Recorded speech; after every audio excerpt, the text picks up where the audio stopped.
ঘুম থেকে উঠছি যে চোখের ফোলা ভাবটাও যায় নাই, চোখে ঘুম ঘুম নিয়ে প্রতিদিনে আমাকে সকালে অফিসের উদ্দেশ্যে রওনা দিতে হয়। কি এক যান্ত্রিক জীবন শুরু করলাম, আজকে 15টা বছর চলতেছে। হ্যালো এভরিওয়ান, আসসালামু আলাইকুম। কি অবস্থা সবার, কেমন আছেন আপনারা সবাই? আলহামদুলিল্লাহ আমি ভালো আছি। তো প্রতিদিনই আমার প্রতিদিনকার রুটিন হচ্ছে সকাল 6:30টায় উঠতে হবে, নাস্তা বানাইতে হবে আমার আম্মু সহ। একা হলে আরো বেশি কষ্টদায়ক হয়ে যেত, যেহেতু বাসায় বাচ্চার বাবারা আছে, তো সবার জন্য নাস্তা বানাইতে হয়। আমরা আবার বাইরের নাস্তা খেতে পারি না সকালবেলা, যতই অল্প থাকে না কেন আমরা সবাই বাসার নাস্তা খেয়ে, তো আমরা বাইরে থেকে কখনোই নাস্তা কিনে খাই না, খেয়ে তো না। বিকেল বেলাটা আলাদা ব্যাপার, বিকেল বেলা হলে কোনো সমস্যা নেই, কিন্তু সকালটা খুবই অন্যরকম কাটে। সকালে সবাই বাসার নাস্তা পছন্দ করে। তো আজকে আমি আমার সাহেবকে বললাম তুমি আমাকে একটু দিয়ে আসো, তো ও আমাকে দিয়ে আসতেছে সকালবেলা। আর ও যেদিন দিয়ে আসে ওদিন একটু লেট হলেও কোনো সমস্যা নাই, কারণ যে রিক্সার জন্য ওয়েট করতে হবে না, এই মনে আনন্দ নিয়ে বের হয়ে যাচ্ছে হাসতে হাসতে। তো আর কি অফিসে আসলাম,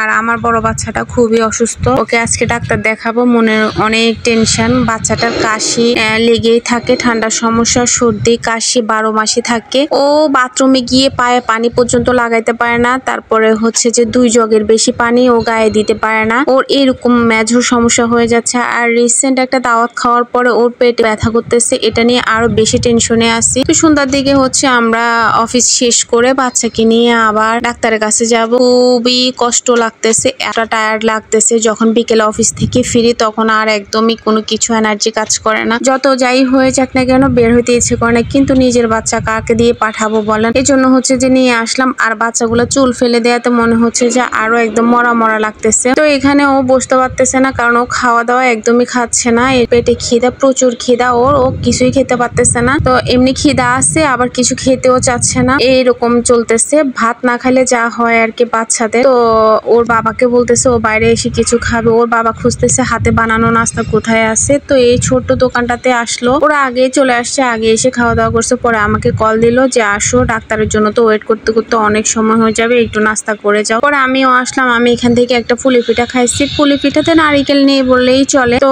নারিকেলের দাম বাড়ছে, ঠিক আছে তাই বলে একটু নারিকেলও দিবে না। এরপরে হচ্ছে যে পুলি পিঠা খাইলাম, একটা মাঠা খাইলাম, মানে অনেকটাই ভালো লাগছে, ঠান্ডা ঠান্ডা খেয়েছি। এরপরে ডাক্তার আসছে, ডাক্তার মাশাআল্লাহ এত ফ্রেন্ডলি, এটা ছিল বিভাগীয় প্রধান প্রফেসর। তারপরে উনি এতটাই ফ্রেন্ডলি, বাচ্চাদের সাথে কথাবার্তা বলে মনে হয় যেন ওর নানা ভাই কথা বলতেছে। আসলে ডাক্তারদেরকে এরকমই হওয়া উচিত, তাহলে আর বাচ্চারা ভয় পায় না। তো আমার ছোট বাচ্চা তো সব কথার উত্তর দিচ্ছিল। তো আজকের ভিডিওটি এ পর্যন্তই ছিল। আপনাদের সবার কাছে কেমন লেগেছে, ভালো লাগলে অবশ্যই কমেন্ট করে যাবেন। আল্লাহ হাফেজ, আসসালামু আলাইকুম।